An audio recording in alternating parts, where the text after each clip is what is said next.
The Gettysburg Address, written by Jennifer McStotts. Focus question. Why is the Gettysburg Address one of the most important speeches in American history? Brother against brother.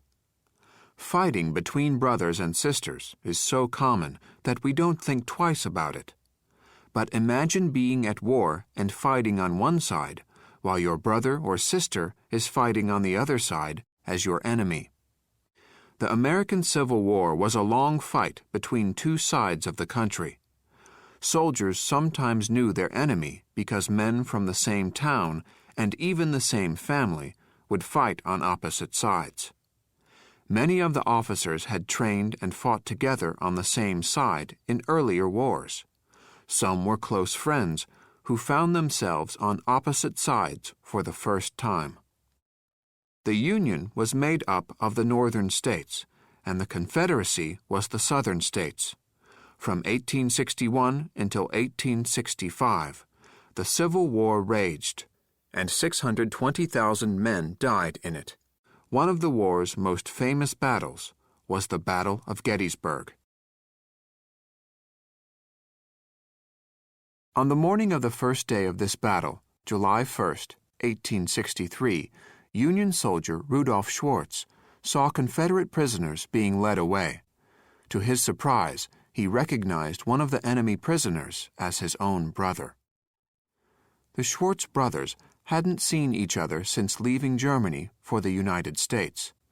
The two men hugged, happy to see each other. They parted when the Confederate brother was taken away, never to meet again. Rudolph was killed in action that afternoon. How did we end up at war with brothers fighting against brothers? Why is the Battle of Gettysburg famous? President Lincoln and the Civil War. At the time Abraham Lincoln ran for president in 1860, slavery was legal in 15 southern slave states and illegal in 18 northern free states. Many slaves tried to escape north to become free. Lincoln was against allowing slavery to spread beyond the southern states. This upset lots of people in the South. They believed that if Lincoln became president, he would eventually end slavery in all the states. Many Southerners made their money from farming, and huge farms called plantations required a great deal of labor. Southern plantation owners thought using slaves was the best way to fill that need. They thought ending slavery would destroy their whole way of life. Things were different in the North. Northern states had lots of factories. Those factories did not use slave labor. Many people in those states thought that slavery should end. In 1860, Abraham Lincoln was elected president. In the months that followed, 11 slave states declared their secession from the United States. They no longer wanted to be part of this country. Instead, they formed the Confederate States of America. Lincoln took office as president in March of 1861. The two sides went to war a month later. Soldiers who fought on the Confederate side were called rebels, or Johnny Reb. The southern states fought hard for independence. The northern states supporting Lincoln and the United States were called the Union because they were dedicated to keeping the country together above all else. Their soldiers were nicknamed Yankees, or Yanks. Many Northerners wanted to end slavery and fought passionately in what they called the War of Southern Rebellion. Men, and sometimes boys, put on uniforms, Union blue, Confederate gray, and left their jobs, farms, and families to fight. Many thought the war would last only a few weeks or months. By the time of the Battle of Gettysburg, Lincoln had been president for 2 years. Confederate General Robert E. Lee had won many Civil War victories and had led troops north into Pennsylvania through Virginia and Maryland. Yet despite Union losses, Lincoln had kept the nation together. The Union marched more than 93,000 soldiers into Gettysburg, Pennsylvania, and the Confederates more than 71,000. When the fighting stopped 3 days later, nearly 51,000 soldiers were dead, wounded, or missing. For every 10 soldiers who fought in the battle, 3 were hurt or killed.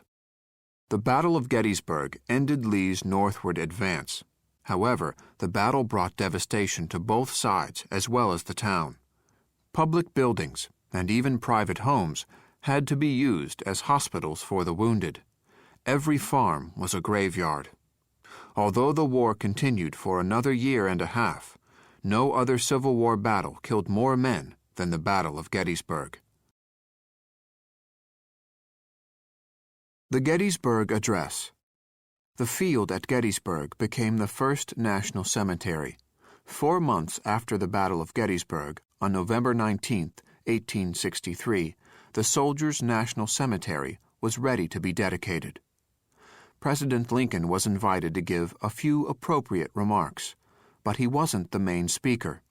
Instead, one of the most popular speakers of the time, Edward Everett, gave the formal speech, one that lasted 2 hours. The other speaker. Edward Everett was well known to the crowd at the dedication that day. A former U.S. congressman and senator, he had plenty of practice speaking before an audience. Everett got more practice at Gettysburg. He spoke for 2 hours, longer than many movies last today. While a speech of that length might sound overwhelming or boring to us, it was common in the 1860s. The crowd applauded, but Everett praised the president for his short speech in a letter written the next day. "I should be glad if I could flatter myself that I came as near to the central idea of the occasion in 2 hours as you did in 2 minutes." In other words, Everett was impressed that the president said so much in so short a time. Lincoln wrote back that he was glad to learn that his speech was not a total failure. Days before the event, President Lincoln told a journalist that his speech would be short, short, short. True to his word, the president spoke for only 2 minutes. Still, Lincoln gave careful thought to his words on this solemn day. Witnesses describe Lincoln riding on the train to Gettysburg, and even the morning of the ceremony. He continued to write until it was time to go to the cemetery. The Battle of Gettysburg marked a turning point in the war, but even 4 months later, few people understood this. Confederate leaders saw their loss as a defeat rather than a disaster. Some in the North were sick of the war. They wanted to let the South go, and Lincoln couldn't tell them that victory was just around the corner. He knew it was not. Lincoln had to find a way to keep the Union strong and in the fight. That day at Gettysburg, he needed more than a good speech. He needed a great speech. What did President Lincoln say? Today, the Gettysburg Address is considered one of the most inspiring speeches in American history. Since Lincoln gave his famous speech before tape recorders were invented, however, there's no proof of his exact words. Reporters at the cemetery wrote down what they heard and then sent it by telegraph to newspapers.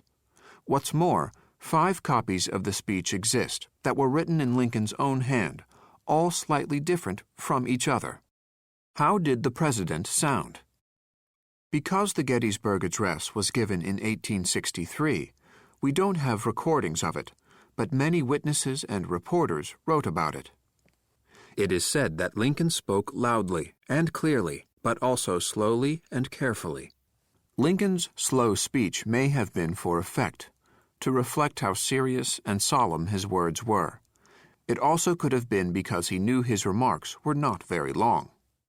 We now know that Lincoln was coming down with a serious illness when he gave the Gettysburg Address. Most who saw Lincoln that day describe him as appropriately sad and mournful.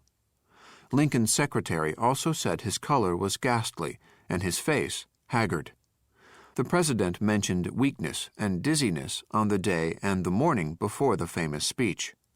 By the time Lincoln boarded the train home, He was feverish and had a severe headache.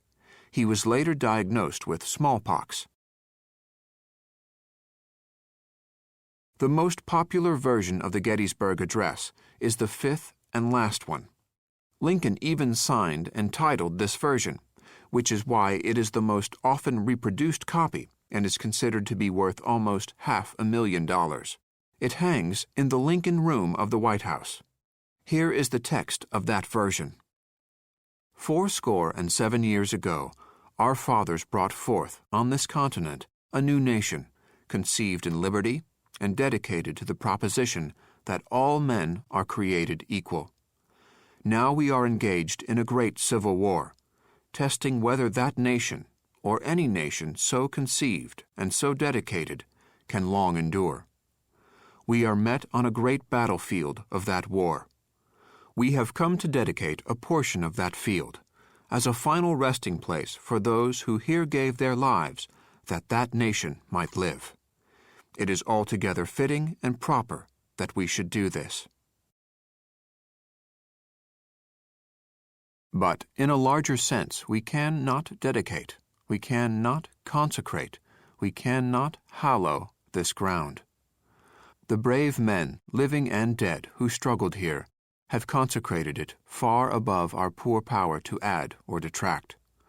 The world will little note nor long remember what we say here, but it can never forget what they did here. It is for us the living, rather to be dedicated here to the unfinished work which they who fought here have thus far so nobly advanced. It is rather for us to be here dedicated to the great task remaining before us, that from these honored dead we take increased devotion to that cause for which they here gave the last full measure of devotion, that we here highly resolve that these dead shall not have died in vain, that this nation, under God, shall have a new birth of freedom, and that government of the people, by the people, for the people, shall not perish from the earth. A closer look. Let's take Lincoln's address line by line to better understand what he said. 77 years ago, our fathers brought forth on this continent a new nation, conceived in liberty and dedicated to the proposition that all men are created equal. When Lincoln says 77 years ago, he means 4 sets of 20, or 80 years, plus another 7. The year was 1863. 87 years before was 1776, the year of the Declaration of Independence. When Lincoln says, "Our fathers brought forth a new nation," he means the founding fathers, such as Thomas Jefferson, who established the United States of America. Jefferson wrote the line in the Declaration of Independence that Lincoln refers to. We hold these truths to be self-evident, that all men are created equal. Now we are engaged in a great civil war, testing whether that nation, or any nation so conceived and so dedicated, can long endure. Here Lincoln moves from the past to the present. He explains that the painful Civil War is testing the country, revealing its strengths and weaknesses by putting it under strain. We are met on a great battlefield of that war. The Battle of Gettysburg was one of the bloodiest of the long war, yet Confederate leaders showed no signs of giving up, and Lincoln knew the war was far from over. We have come to dedicate a portion of that field as a final resting place for those who here gave their lives that that nation might live. Saying the soldiers gave their lives rather than died puts emphasis on their sacrifice for their country. Lincoln was trying to unite the mourners on both sides of the war for the sake of the country. It is altogether fitting and proper that we should do this. But in a larger sense, we cannot dedicate, we cannot consecrate, we cannot hallow this ground. The brave men living and dead who struggled here have consecrated it far above our poor power to add or detract. First, Lincoln says it's right to dedicate part of the battlefield as a national cemetery. Then he changes course and uses repetition to make his greater point. Lincoln uses synonyms for dedicate: hallow, which means to honor as holy, and consecrate, which means to make sacred. The president doesn't change his mind and decide that there can be no cemetery.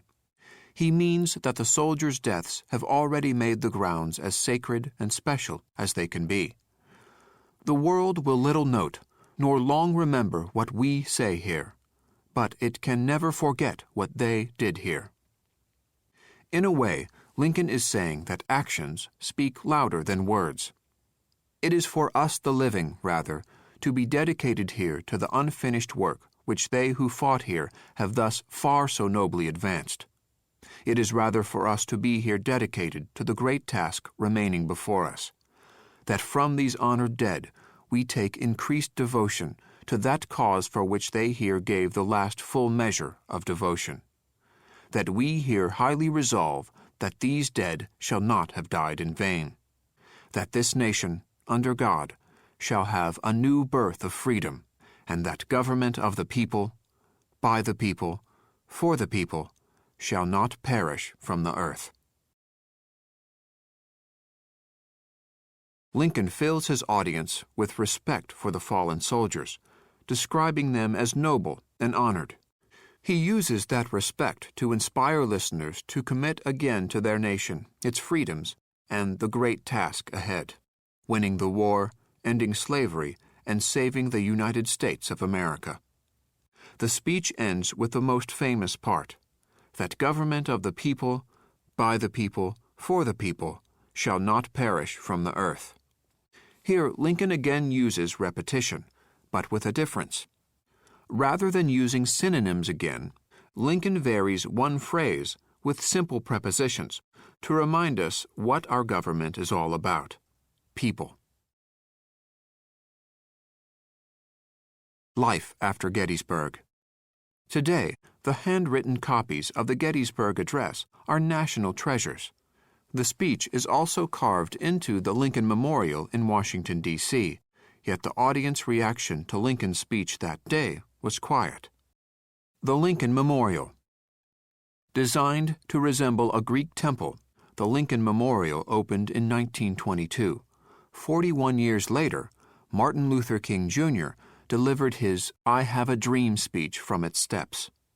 Great leaders like Lincoln and King have shown the power that words and speeches have to inspire change in America. Some say there was delayed, scattered applause, barely enough to be polite.